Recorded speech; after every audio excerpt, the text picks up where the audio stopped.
आज हम बात करेंगे निफ्टी 50 इंडेक्स के बारे में। वीडियो शुरू करने से पहले मैं डिस्क्लेमर देना चाहूँगा कि मैं सभी रजिस्टर्ड नहीं हूँ। ये वीडियो मैं सिर्फ एजुकेशनल पर्पस के लिए बना रहा हूँ। इस वीडियो के बेसिस पर आप बाई सेल या होल्ड का डिसीजन मत लीजिए, आप अपना रिसर्च खुद कीजिए। ये कोई इन्वेस्टमेंट एडवाइस नहीं है और किसी भी स्टॉक में इन्वेस्ट करने से पहले आप हमेशा अपने सर्टिफाइड फाइनेंशियल एडवाइजर से कंसल्ट जरूर कीजिए। तो चलिए अब वीडियो शुरू करते हैं। आप देख सकते हैं कि ये डेली टाइम फ्रेम का चार्ट है। तो ये जो निफ्टी जो लोग बोल रहे हैं ना, मार्केट क्रैश हो जाएगा, ऐसे हो जाएगा, वैसे हो जाएगा, तो एक्चुअली ये क्या है? मार्केट क्रैश हो क्यों रहा है? देखिए ये क्या होता है ना, देखिए ये मैंने जो लाइन बना नहीं, ये जो पैटर्न है ना, ये देखिए ऊपर यहाँ से निफ्टी जब भी यहाँ हिट होता है, नीचे आता है, यहाँ से सपोर्ट लेता है, फिर ऊपर जाता है। ठीक है ना, तो यहाँ ये इसी जोन में ट्रेड कर रहा है, फिर यहाँ आया, हिट किया, रेजिस्टेंस, फिर नीचे आया, ठीक है, सपोर्ट के पास, फिर ऊपर गया। जब भी यहाँ पर ये हिट कर रहा है तो नीचे आ रहा है। तो एक्चुअली क्या रहता है, जब भी निफ्टी में करेक्शन होता है ना, तो जाहिर सी बात है कि स्टॉक्स में भी करेक्शन होता है।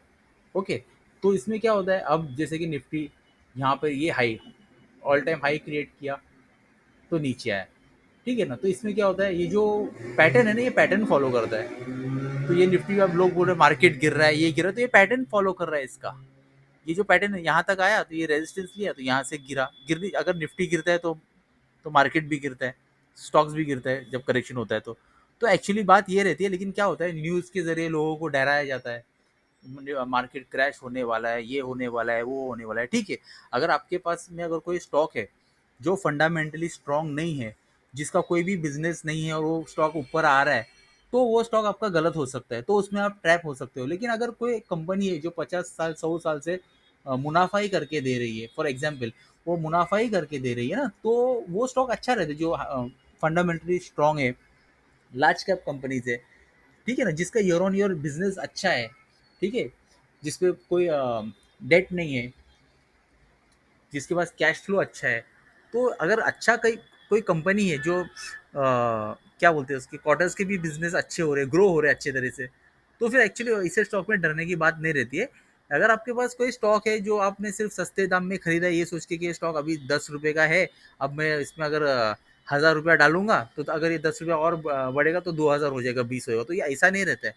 तो ये सब चीज़ों पे ध्यान देना रहता है। अगर आपका स्टॉक अगर खराब है, तो फिर निफ्टी कितना भी ऊपर जाए तो फिर आपका स्टॉक ऊपर नहीं जाने वाला है। मतलब अगर उसका बिजनेस खराब है तो आप फंस गए उसमें, तो वो फिर आप सालों साल फिर बैठे रहेंगे। अगर वो बिजनेस अच्छा होगा, फ्यूचर में नहीं होगा, वो बात की बात है। लेकिन जो अच्छा बिजनेस होता है, जो जिसका नाम है और जो अच्छा बिजनेस दे रहा है, तो वैसे स्टॉक में इंसान बैठ सकता है सोच के कि हाँ ऊपर आएगा। अगर उसका बिजनेस खराब है तो ऐसे स्टॉक में फिर बैठ के मतलब नहीं रहता है। तो मतलब ये सब मैं आपको सिखाने के लिए बोल रहा हूँ। तो अगर स्टॉक्स अच्छे हैं तो उसमें इंसान ने बैठना चाहिए। अभी जैसे कि स्टॉक निफ्टी ऊपर गया, तो लोग क्या करते हैं, यहाँ से गिरेगा, तो बहुत सारे न्यूज़ आते हैं, अब बेचना चाहिए, ऐसा होएगा, वैसा होएगा। जाहिर सी बात है, जब स्टॉक यहाँ पर रेजिस्टेंस ले रहा है, निफ्टी यहाँ तक गया है, तो ये नीचे तो आएगा ही। नीचे आने के बाद तो मार्केट में करेक्शन तो होगा ही स्टॉक्स में। तो अब अगर स्टॉक निफ्टी यहाँ आता है, ठीक है, यहाँ तक अगर गिर गया, यहाँ ये लाइन को भी अगर तोड़ता है ना निफ्टी, तो आप तब समझना चाहिए कि अभी और गिरावट आ सकती है, तो आपके स्टॉक्स में भी गिरावट आ सकती है। तो ये सब बातें रहती है। अगर यहाँ आया, तो यहाँ से अगर ऊपर जाने लगा, तो फिर आपके स्टॉक्स अगर अच्छे स्टॉक्स है तो स्टॉक्स के भी भाव ऊपर जाएंगे। तो ये सब चीज़ों को ध्यान देना चाहिए किसी भी स्टॉक में, इसलिए डायरेक्टली इन्वेस्ट नहीं करना चाहिए। अगर आपको अच्छा नॉलेज हो स्टॉक के बारे में, तो ही आप इन्वेस्ट करो, या तो किसी सर्टिफाइड फाइनेंशियल एडवाइजर से कंसल्ट कीजिए, और उसके बाद अगर आपको इन्वेस्ट करना है तो आप इन्वेस्ट कर सकते हैं। तो ये बहुत सोच समझ के करना रहता है। ऐसा नहीं कि किसी भी आप स्टॉक में डाल दिए कि स्टॉक, अरे अब ग्रीन कैंडल बन गया, ऊपर जा रहा है, ऊपर जा रहा है, और फिर बीच में आप ट्रैप हो गए और स्टॉक नीचे गिर गया। तो बहुत सोच समझ के इन्वेस्टमेंट करना चाहिए, किसी का भी सुन के या देख के नहीं करना चाहिए। आप अपना रिसर्च खुद करो, इसलिए मैं हमेशा कहता हूँ कि आप अपना रिसर्च खुद करो। तो यही मैं इस निफ्टी के बारे में बता रहा हूँ। तो ये निफ्टी है ना, ये अपने को ये जो पैटर्न है ना, यही बताता है कि ये गिरेगा या ऊपर जाएगा। जैसे कि अभी यहाँ तक है, तो ये कहाँ तक गिर सकता है, ये लाइन है, ये चांसेस रहते हैं यहाँ तक आने का। ऐसा जरूरी नहीं कि ये लाइन मैंने बनाया तो यहाँ तक ही आएगा। आप देख सकते हैं ये लाइन है, तो यहाँ से भी निफ्टी ऊपर गया, तो यहाँ ऊपर जाने का, यहाँ हिट नहीं हुआ, यहाँ पर हिट नहीं होने के बाद भी नीचे गिरा। तो ये है, लेकिन हम ये एक है ना, अब एक ब्रॉडर पिक्चर हमको बताता है कि ये लेवल्स है, जब तक ये लेवल में है तब तक सेफ है। अगर यहाँ से अगर ये टूटा तो और नीचे तक आ सकता है। अगर क्लोजिंग होता है ना कोई बेरिश कैंडल का, तो और नीचे तक आ सकते हैं। जैसे आप यहाँ देख रहे हैं निफ्टी में, यहाँ पे सेलिंग हो रहा है, देखिए आप पूरा रेड रेड रेड, तो ये वॉल्यूम देखो, तो इससे ये गिर रहा है नीचे। हाँ, ऐसा भी हो सकता है अगर ये यहाँ पे आए, यहाँ से रिवर्स मारे, फिर यहाँ कंसोलिडेट करके फिर ऊपर जाए, कोई नया हाई बना सकता है। तो ये सब चीज़ें होती है जिसे हमें ध्यान में रखना है। तो ऐसा नहीं है कि कोई भी न्यूज़ को देखकर ट्रेड कर एंट्री और एग्जिट करो।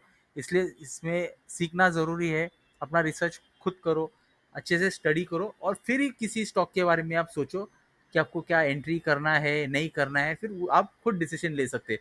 इसलिए स्टडी करना बहुत ज़रूरी है और किसी भी स्टॉक में इन्वेस्ट करने से पहले उसको अच्छे से वॉच करो, वो कैसे बिहेव कर रहा है, उसका बिजनेस कैसा है, फंडामेंटली स्टॉक स्ट्रांग है या नहीं है, ये सब चीज़ों को देखने के बाद ही इन्वेस्ट करना रहता है। नहीं तो ऐसे आप कोई भी स्टॉक में एंट्री मारे किसी से पूछे बगैर, किसी एक्सपर्ट का अगर आप एडवाइस नहीं लेंगे और अब खुद इन्वेस्ट करने जाएंगे तो आप फंस सकते हैं, आपका कैपिटल बर्बाद हो सकता है। तो ये वीडियो मैं सिर्फ इसीलिए बना रहा हूँ ताकि आप मार्केट में अगर हो तो आप मतलब बर्बाद नहीं हो। तो सोच समझ के इन्वेस्ट करो और किसी से सलाह मशवरा, जो एक्सपर्ट है उसी से एक्सपर्ट से सलाह मशवरा लेके आप एडवाइस लेके इन्वेस्ट कर सकते हैं। तो मेरे कहने पे या किसी यूट्यूब पे आप किसी का वीडियो देखे या किसी कोई न्यूज़ देख के ये सब चीज़ों पे इन्वेस्ट करना, ये एक्चुअली जो है ये गलत बात होती है। किसी के टिप्स और कॉल्स पर नहीं जाना, आप अपना रिसर्च खुद करो, थोड़ा इसमें सीखो। नॉलेज आने के लिए इसमें ऐसा ज़रूरी नहीं कि आप 2-4 वीडियो देखेंगे तो आपको नॉलेज आएगा, ऐसा नहीं रहता है। इसमें आपको सीखना है, सीखने के बाद भी 3-4 साल 5 साल भी लग सकता है आपको सीखने के लिए बराबर से, क्योंकि आपको अगर ये टेक्निकल एनालिसिस है, ये चार्ट पैटर्न ही आपको सब कुछ बताता है कि क्या हो सकता है। मतलब ज़्यादा करके मतलब 70 या 80% आपको एक अंदाज़ा आ जाता है स्टॉक के अंदर। 100% तो आपको कोई भी नहीं बोलेगा कि स्टॉक ऊपर ही जाएगा या नीचे ही जाएगा। तो ऐसा होता तो फिर बोलने की बात ही नहीं होती। तो मेरा यही है, आप लोगों को मुझे यही मैसेज देना है कि सोच समझ के अपना डिसीजन लो। किसी के बोलने पे या कोई आपको अपना फेक पीएनएल बताता रहेगा, या अगर उसका पीएनएल ओरिजिनल भी रहेगा ना तो किसी का देख के मत करो आप। मेरा कहने का मतलब यही है, बस इसी पर्पज़ के लिए मैंने ये वीडियो बनाया है। आप अपना रिसर्च खुद करो और उसी उसी के बाद भी आप डिसीजन लीजिए। तो ठीक है, तो यही बात है। अगर मैंने यही बताया, अभी तो ये गिर रहा है, अगर यहाँ तक आया सपोर्ट लिया, यहाँ से अगर कोई कैंडल अगर बुलिश बनता है, ठीक है ना, तो हम सोचेंगे कि थोड़ा फिर ऊपर जाने के चांसेस हो सकते हैं। अगर ये लेवल भी तोड़ता है ना तो और नीचे तक निफ्टी गिर सकता है। अगर निफ्टी गिरेगा तो फिर जाहिर सी बात है कि स्टॉक्स भी नीचे उसमें गिरेंगे, उसमें करेक्शन होता है। ऐसा ज़रूरी नहीं कि निफ्टी गिरा तो सभी स्टॉक नीचे ही गिरेंगे। कुछ कुछ स्टॉक ऐसे भी रहते हैं, मतलब रहते हैं कि निफ्टी आज नीचे है तो वो स्टॉक ऊपर है। तो ये सब चीज़ों को आपको ध्यान में रखना है। और बस आज के लिए इतना ही, तो मिलते हैं मेरे नेक्स्ट वीडियो में। तब तक के लिए गुड बाय। और हाँ, और एक चीज़ कहना चाहूँगा, अगर आपके दिल में कुछ डाउट्स है, अगर आप मुझसे कुछ पूछना चाहते हैं तो कमेंट बॉक्स में कमेंट ज़रूर कीजिए। मैं कोशिश करूँगा कि मैं आपके सवालों का जवाब दे सकूँ। तो मैं फिर से करना चाहूँगा कि मैं सेबी रजिस्टर्ड नहीं हूँ। ये वीडियो मैं सिर्फ एजुकेशनल पर्पज़ के लिए बना रहा हूँ। आप अपना रिसर्च खुद कीजिए। मैं कोई ये बाय सेल या होल्ड का सलाह आपको नहीं दे रहा हूँ। तो मिलते हैं मेरे नेक्स्ट वीडियो में, तब तक के लिए गुड बाय।